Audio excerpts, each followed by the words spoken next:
Tout d'abord, Monsieur Dantin. Merci, Monsieur le Président. Monsieur le Commissaire, Albert Dess, notre coordinateur, est retenu et il m'a demandé de vous demander de l'excuser pour son absence.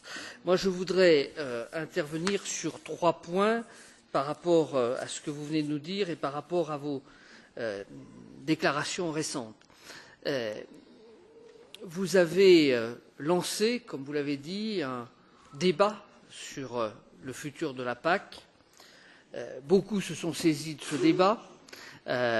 Certes, les agriculteurs y ont contribué, mais beaucoup d'autres se sont exprimés.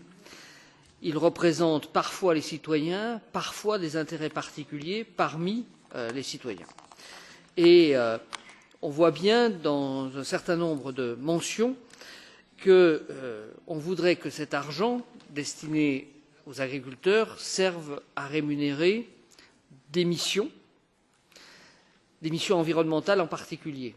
On peut le concevoir et je pense qu'aujourd'hui les agriculteurs ont suffisamment évolué dans leur mentalité, dans leur technique, pour tous concevoir que la préservation de la terre, du climat, est une donnée importante.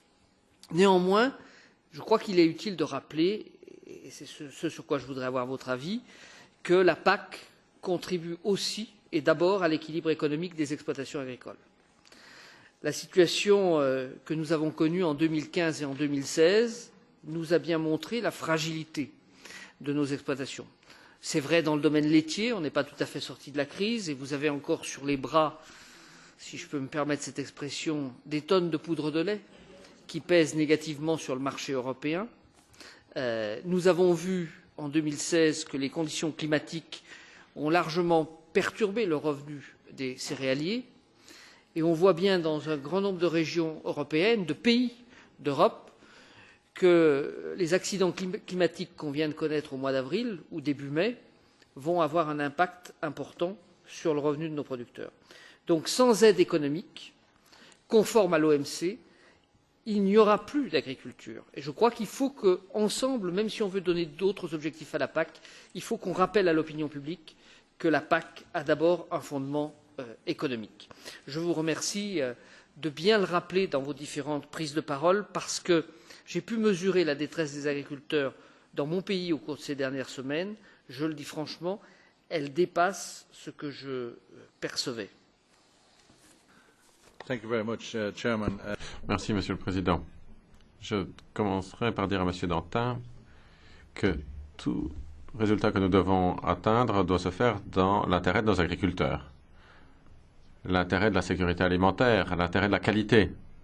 Et nos agriculteurs sont les seuls en mesure d'atteindre ces objectifs pour nous, ainsi que d'autres objectifs qu'ils doivent atteindre en matière de durabilité et d'emploi dans les zones rurales.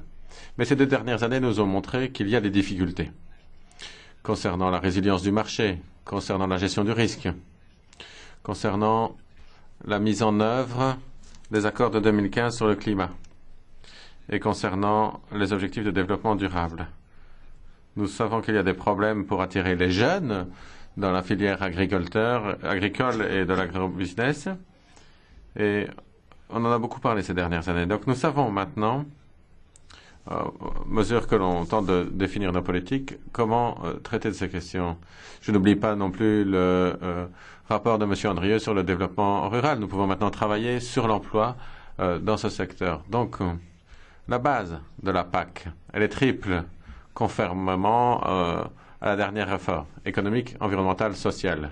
Et ces 3 branches sont très importantes. Mais la partie économique, elle est très importante au niveau de la survie des agriculteurs.